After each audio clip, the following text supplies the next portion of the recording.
Hello friends, आपका unit 2 what's really important आपके लिए वाकई में क्या इम्पॉर्टेंट है या क्या महत्वपूर्ण है। ए फ्यू ईयर्स एगो, कुछ साल पहले, एट द स्पेशल ओलंपिक में 9 डिसेबल्ड पार्टिसिपेंट, नो डिसेबल्ड माने जो कि फिजिकली फिट नहीं थे, किसी के पैर वगैरह में दिक्कत थी। आपको देखो इन पिक्चर्स में दिखाया जा रहा है, ये देखिए पिक्चर्स, ठीक है। तो 9 डिसेबल्ड पार्टिसिपेंट, नॉट डिसेबल्ड यानी कि अपाहिज पार्टिसिपेंट थे, असेंबल्ड इकट्ठा हुए at the starting line for the 100 metre race. 100 metre की रेस के लिए स्टार्टिंग लाइन पर इकट्ठा हुए। एट द विशल, जैसे ही सीटी बजी यानी कि गेम शुरू हुआ, they all started out to run the race. वे सभी रेस में दौड़ने के लिए तैयार हुए and win the Olympic prize, और उन्होंने ओलंपिक प्राइज जीत लिया। ये देखिए फोटो है, इसमें ये पर्सन है जो कि डिसेबल्ड है और उन्होंने 100 मीटर की रेस में हिस्सा लिया है। There was however one boy who fell down a few times and began to cry। उन्हीं में से एक लड़का था जो कि कुछ समय के बाद ही गिर गया और रोने लगा। ये देखिए, दिख रहा है ना, ये बच्चा गिर गया और ये रोने लगा। The other 8 children heard the voice cry. तो दूसरे जो 8 बच्चे थे उन सभी ने उसके रोने की आवाज़ सुनी। ये देखिए, सारे मुड़ के देखने लगे। दे स्लोड डाउन, वो धीमा हुए, एंड पॉज्ड और रुक गए। Then they all turned around, और वे सभी घूमे, एंड वेंट बैक, और वापस चले गए। वन गर्ल बेंट डाउन, एक लड़की झुकी, एंड किस्ड हिम, उसे किस किया। सी सेड, उसने कहा, this will make you better, यह तुम्हें अच्छा कर देगा या बना देगा। Then all the 9 linked arm, और सभी ने 9 लिंक 9 लोगों ने अपने आर्म को कनेक्ट किया, एक हाथ से दूसरा हाथ, दूसरे से तीसरा हाथ, तीसरे से चौथा हाथ, इस तरह से। Then all the 9 linked arms and walked together to the finish line, और सभी लोग मिलकर उस फिनिश लाइन के साथ साथ चले। एवरीवन इन द स्टेडियम में हर व्यक्ति स्टूड अप, खड़ा हो गया, and the cheering went for 10 minutes, और 10 मिनट तक वो लोग उन लोगों के लिए चीयर करते रहे। तो ये था, हमें मिलजुल के काम करना चाहिए। अगर कोई परेशानी, अगर कोई अचानक किसी का एक्सीडेंट हो गया है, हम किसी रास्ते से गुजर रहे हैं, तो पहले हमें उसके बारे में सोचना चाहिए, क्योंकि अगर आप उसके लिए अच्छा करोगे तो गॉड भी आपके लिए हमेशा अच्छा ही करेगा। हमें कोशिश करना चाहिए कि हम बुरे वक्त में किसी की हेल्प कर सकें। Thank you. हेलो स्टूडेंट्स, अब आपका एक्सरसाइज है, write homophones of the words given below, one has been done for you. इसमें होमोफोन्स क्या होते हैं? होमोफोन्स होते हैं कि वर्ड जो होते हैं बिल्कुल सेम दिखेंगे आपको, मगर उनका जो अर्थ है, जो मीनिंग है, वो अलग अलग होगा। अब यहाँ पे होमोफोन्स देखिए, पीस और पीस। ये पीस मीन्स टुकड़ा, PIECE, और पीस मीन्स होता है शांति, PEACE। अगला है मेल माने पुरुष, राइट। और यहाँ पे मेल जिसमें आप पत्र भेजते हो, ईमेल करते हो। फ्लोर माने होता है फर्श, जिसमें आप पोछा लगाया जाता है, सफाई की जाती है।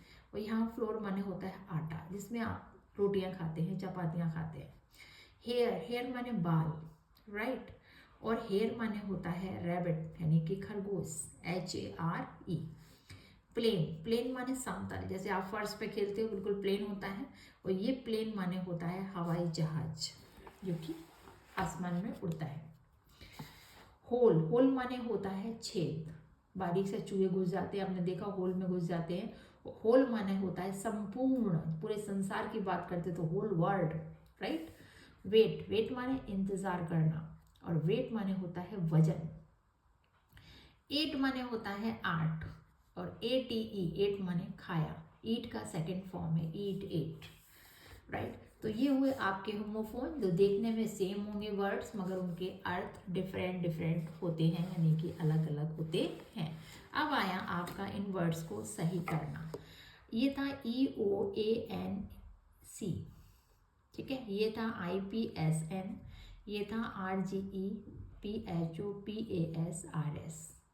तो ये हुआ आपका, इसमें है आपके करेक्ट वर्ड है spin. Spin to go round and round on its axis, ठीक है। Kangaroo an animal with a pouch on its stomach. एक एनिमल होता है जिसके कि बॉडी में, स्टमक में एक पाउच होता है, इसमें वो अपने बेबी को रखता है। ग्रास ओपर, तो आप जानते हो एक इंसेक्ट होता है विद 8 लेग्स, इसके कितने 8 पैर होते हैं, 8 लेग्स होते हैं। ओशन, ओशन माने महासागर, पानी, जहाँ पे पानी होता है। A very large area of sea, यानी कि सी, समुद्र का एक बहुत बड़ा हिस्सा। Skate, a boot with wheels for gliding over ice और ए हार्ड सरफेस। स्केटिंग मतलब किसी हार्ड चीज़ पे चलना, यानी कि रोड वगैरह पे चलना, या फिर बर्फ पे चलने के लिए ऐसे शूज होते हैं जिसमें कि पहिए लगे होते हैं, राइट। अब आपका आया है नेक्स्ट, गेट इनटू ग्रुप। ये आपके सिनोनिम्स हैं। सिनोनिम्स माने आपने हिंदी में तो सुना होगा पर्यायवाची, जिनका अर्थ सेम होता है, वर्ड अलग अलग होते हैं। Is a word with nearly the same meaning, meaning same as the given word. For example rich and wealthy are the synonyms. Rich माने धनी, वेल्दी माने धनी, और सिनोनिम्स हो गया इसका ये। तो अब आपके सिनोनिम्स पे है काइंड। काइंड मीन्स दयालु, जेंटल मीन्स दयालु, तो काइंड और जेंटल सेम। टॉल मीन्स लंबा, लॉन्ग मीन्स लंबा, राइट। ट्रैवल माने यात्रा, जर्नी मीन्स यात्रा। तो इस तरह से मैंने आपको हिंदी में इसलिए बताया कि मदर टंग में पढ़ने से आपको जल्दी याद रहेगा, आपके माइंड में हमेशा ये बात फिट रहेगी, राइट। अब आपकी नेक्स्ट एक्सरसाइज है, India has a rich variety of landscape and climates. This has made it a famous tourist spot for people all over the world. India में ही बहुत अच्छा क्लाइमेट होता है। आप देखते हो यूपी बिहार में गर्मी है, राइट, मगर आप पहाड़ों पे जाएंगे तो एकदम ठंडा मौसम मिलेगा। कश्मीर में जाएंगे तो उससे भी बेहतर। तो इंडिया में ऑल टाइप्स वेदर होते हैं, आप पूरा एंजॉय कर सकते हो, आपको कहीं पर जाने की ज़रूरत नहीं पड़ती है। तो आपको इसमें क्विज है जिसमें आपको सेलेक्ट करना है। Let us have a quiz to check your awareness of India or motherland. अपनी मातृभूमि के बारे में हमें कितनी जानकारी है, इस बारे में ये क्विज है और आपका टेस्ट ले रहे हैं। विच city is called the pink city. किस शहर को पिंक सिटी कहते हैं, यानी कि गुलाबी शहर कहा जाता है? Jaipur. Where is the famous sun temple of Konark situated. सूर्य मंदिर, सन टेम्पल में सूर्य मंदिर कोणार्क में कहाँ पर स्थित है? पुरी, ठीक है। Where is the holy shrine of Sikh. सब सिखों का जो पवित्र स्थान तीर्थ है वो कहाँ पर है?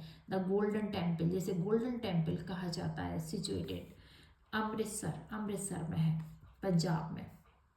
और जो पुरी था वो है उड़ीसा में, ठीक है। Which place is known as the paradise of on earth. कौन सा ऐसा स्थान है जो पृथ्वी पर स्वर्ग कहा जाता है? पैराडाइज मीन स्वर्ग। कश्मीर। Where is Mahabalipuram. महाबलीपुरम कहाँ पर है? तमिलनाडु में।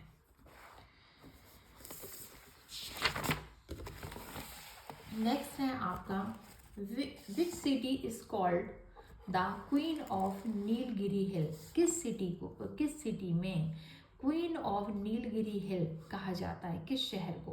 ऊटी। पर्यटन स्थल है, टूरिस्ट प्लेस है, जहाँ पर लोग बहुत अधिक मात्रा में घूमने जाते हैं। Which is the famous tourist city at the southern most tip of India. India के साउथ में बहुत ही प्रसिद्ध एक टूरिस्ट प्लेस है, टूरिस्ट शहर है, उसका नाम क्या है? कन्याकुमारी, राइट। तो आपकी ये थी एक्सरसाइज, मैंने आपकी कंप्लीट करा दी है, ठीक है। अब हम आपसे नेक्स्ट वीडियो में मिलते हैं कुछ खास, कुछ नया लेकर। Thank you.